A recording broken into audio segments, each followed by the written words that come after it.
women go out every single morning as they collect the wintergreen leaves, and they fill these baskets full, and they carry them all the way down the mountainside, oftentimes having to stop along the way to take a break. And yet they do this every single day to be able to provide for their family. But yet when you look at these mountain regions, they are so far removed from any city. What other opportunity do they have to truly be able to provide for their family? They don't. And now we come in with an opportunity that provides them with the means they need to create that income. रमाइलो लाग्छ रमाइलो लाग्छ एक दुई पैसा आउँछ बच्चाले पढाउनु पर्यो यता कपडा कलम किन्नु पर्यो त्यस्तै यो 5 बजे हिँड्दाखेरि हामी कहिले 12 बजे पुग्छु कहिले 1 बजे त्यो पैसा त अब भुराले कापी ल्याउ भन्दा कलम किन्नु भन्दा पढाउँदा अब कहिले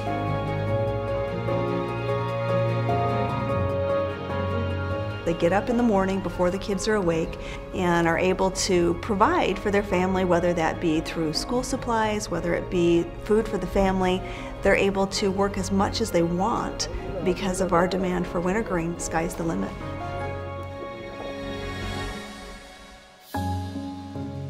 This new wintergreen essential oil is exciting for a lot of different reasons, one of which is a new species for doTERRA, Gaultheria fragrantissima. The aroma is very different than what we are accustomed to with wintergreen essential oil, while at the same time we maintain all of the wonderful chemistry and benefits.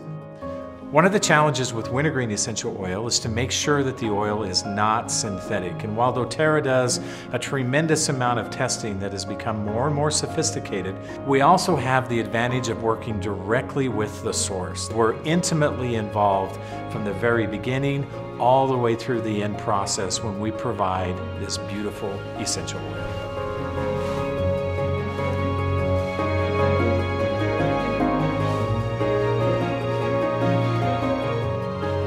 Wintergreen is one of the lowest yield oils that there is, and that was a surprise to me actually. As we fill those stills up, you stomp and you mash that thing as tight as you can get it, and then we finally build the mound 4 feet higher than the top of the still and put the lid on and really pack it in there. And then it goes for 14 hours. It's an amazing process and a heck of a lot of work to get such a small amount of oil.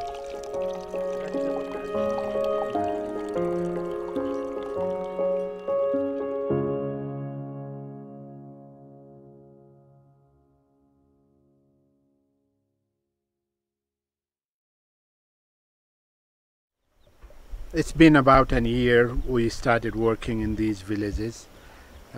Most of their livelihood depends on cultivating these smaller terraces.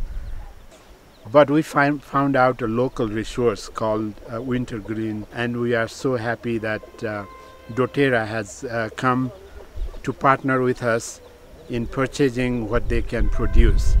And that gives them extra resources to sustain their family in these villages.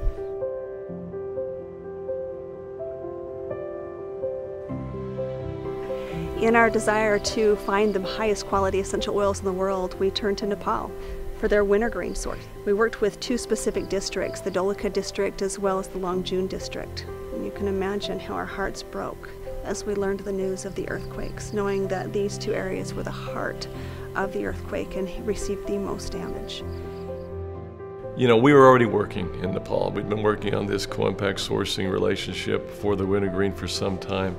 We already had significant contacts on the ground, specifically with Vishnu, so valuable, and just his ability to get things done in Nepal that frankly others, even the government, sometimes struggle with. And then of course when the earthquake happened, we immediately decided we were going to send $100,000 out there for the immediate needs, which were tents and blankets and food as they were just going into their monsoon season.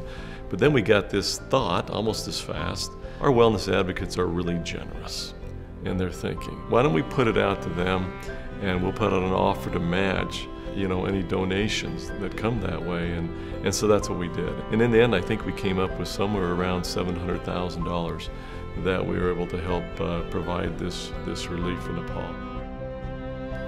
You imagine what it meant to these people who lost their homes, whose lives were completely devastated, to receive temporary shelter, to receive food, to receive those things to be able to help sustain them through this most difficult time.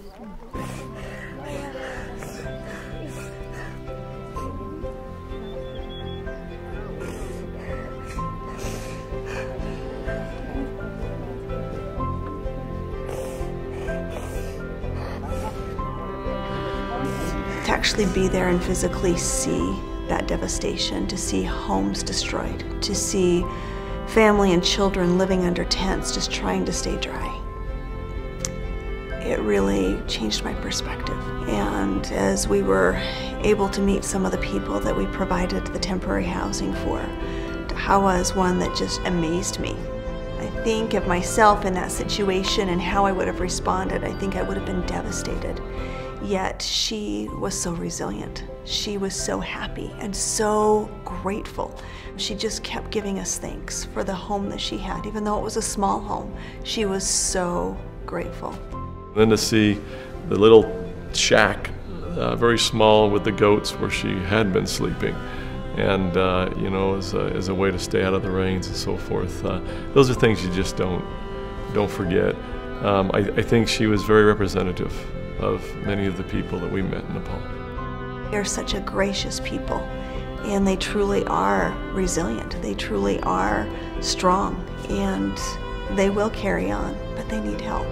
And I'm so grateful that we are in a position to be able to provide some small means of help. भएको पनि लग्यो नदेख्ने भगवानले अहिले भगवान चाहिँ मेरै आँखा वरिपरि हजुरहरु ले चाहिँ मेरो भगवान रहेछ उहाँहरु भगवान उहाँ रहेछ भन्ने अनुभव चाहिँ भयो।